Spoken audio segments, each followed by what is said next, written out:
مرحبا زين الشهور يا مرحبا يا مرحبا زين الشهور. بسم الله الرحمن الرحيم. الحمد لله وكفى وسلام على عبادي الذين اصطفى أما بعد.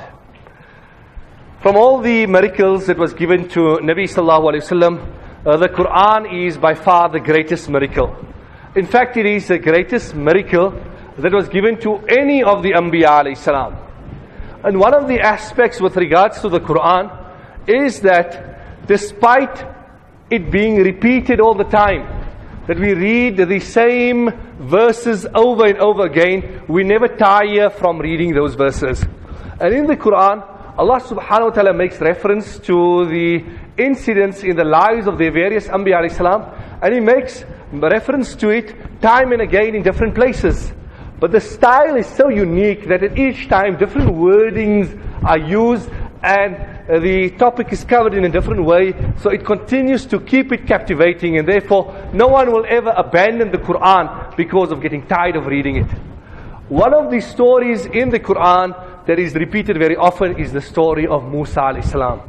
It has been repeated in some detail in Surah Anfal in the 9th juz, in Surah Taha in the 16th juz, in Surah Shu'ara in the 19th juz, as well as in Surah Naml, and also in Surah Qasas, which was recited this evening. Allah subhanahu wa ta'ala speaks about the initial part of the life of Musa alayhi salam. And that was when Fir'aun's sorcerers had seen a dream that there will be a boy from the Banu Israel who will grow up to destroy your kingdom, will be your enemy and destroy your kingdom, and will put an end to your rule. And naturally, that is the fear of all rulers, all presidents, all kings. My power, how can I protect it? So he made different plans, and one of the plans that he made was to have all the boys from the Banu Israel slaughtered. He thought that would put an end to the plan of Allah. But can a human plan ever come in clash and challenge the plan of Allah? Never. So he killed all the boys. Musa alayhi salam was born at that time while he was killing all the boys. And when he was born, naturally, the mother was fearful that the army of Fir'aun will come and kill my boy. Allah subhanahu wa ta'ala speaks about it, and Allah says, وَأَوْحَيْنَا إِلَىٰ أُمِّ مُوسَىٰ أَنْ أَرْضِعِيهِ. That we told Musa alayhi salam's mother that you continue to suckle your baby. فَإِذَا خِفْتِ عَلَيْهِ فَأَلْقِيهِ فِي الْيَمِّ وَلَا تَخَافِي وَلَا تَحْزَنِي. Then when you feel the danger has become tangible, take him and put him in a box and put him in the river. We would have thought, when you want to protect someone, hide him away. Put him under the bed. Put him in the closet. Here what she's being told, when you fear, put him in the river, which may be at more harm. Anyway, what happens is, the box then goes down, and she tells Musa alayhi salam's big sister, watch where the box goes. The box goes down the river, down the Nile, and stops in front of the palace of Fir'aun. And Fir'aun and his wife are sitting and enjoying the scene alongside the river, and they see the box. And they open the box, and there they see the baby. And they take the baby out, and immediately Asya radiallahu anha has affection for the baby. And she now takes the baby, embraces the baby, and Fir'aun says, this is the very baby that I think is going to kill me. He just has that feeling. But she says, no, qurratu aynin li walak. That he's the coolness to my eyes and perhaps to your eyes, we've got to keep him. Whose word always prevails. One day there was 5 children sitting around, and the father was sitting with him, and he said, I have this toy, and I'm going to ask you a question. Give me the correct answer, and I'm going to give you this toy. The question is, who is most obedient to mommy? So all the children kept quiet for a while, and they said, if that's the case, then you have to take it, daddy. It's like that boy was about to get married. So he came to his mother and he said that, you've been watching over me all the time, that when will I reach that stage when I don't have to answer to you? So the mother says, even daddy hasn't reached that age yet. So Fir'aun also, the greatest tyrant in this world, but when his wife said, قُرَّةُ عَيْنٍ لِي وَلَكَ, that we've got to keep him in the house. Her word went. The baby stayed in the house and grew up in the very house where later on he went to challenge Fir'aun, and eventually it was on his hands, on Musa alayhi salam's hands, that Fir'aun lost his life when they went after him with the army, and eventually they came till the Red Sea, and when Musa alayhi salam struck the ocean and the paths opened, and Musa alayhi salam went through, and then he wanted to close it, and Allah said, wait. And then Fir'aun came and he said, actually, this is not open for Musa. Allah has opened it for me. And he went into it, and when he was in the middle, then the waves came on him. And what he didn't want to say for his entire life, he then said it 3 times that time. He said, Amantu annahu la ilaha illa alladhi amanat bihi banu Israila wa ana min al-muslimin. His whole life he had to bring the kalima la ilaha illallah and to say he believed in Allah. He never wanted to say it, but at the dying moments he said it 3 times. The thing is, the point is, when Allah has a plan, nothing can stand up to the plan.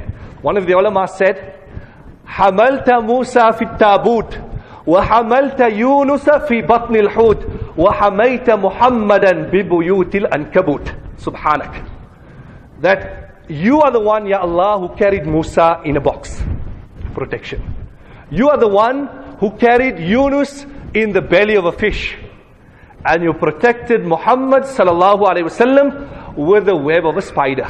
You may recollect that Abu Jahl was standing outside the cave, and the others, they reach that point and they want to go in the cave, and Abu Jahl says, here's a tree and there's a spider on this tree. You can see there's a spider web on this tree. This tree is here from before I was even born.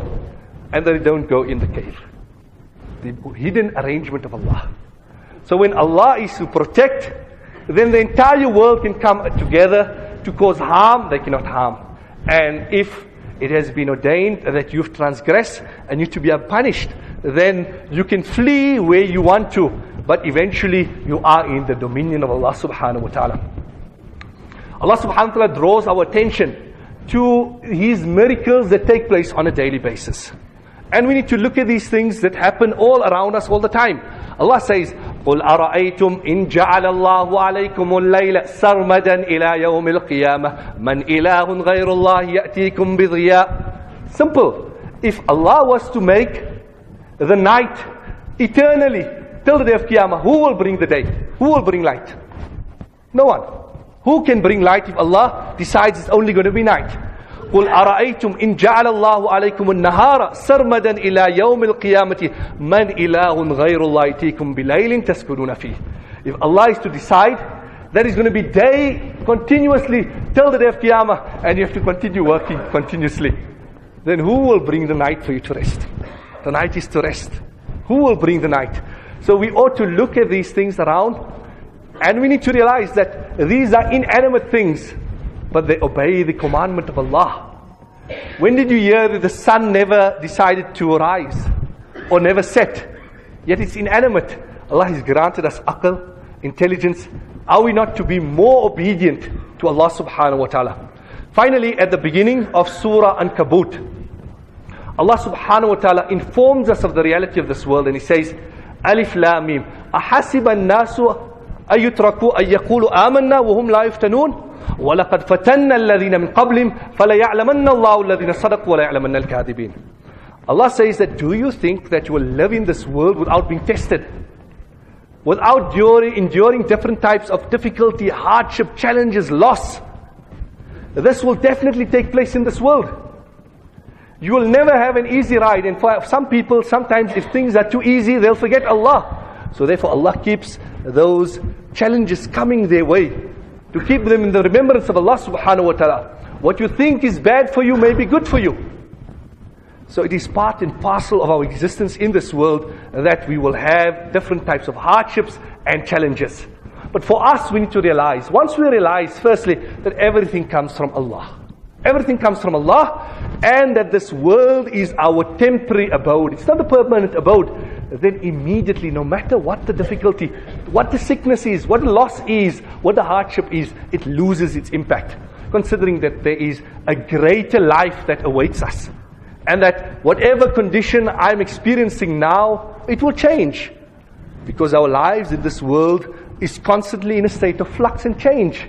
We're always changing from one condition to the other. Today you may be sick, tomorrow you may be healthy. Today you may be poor, tomorrow you may be healthy. On the contrary, today you may be very arrogant about your wealth, and tomorrow it all may be taken away.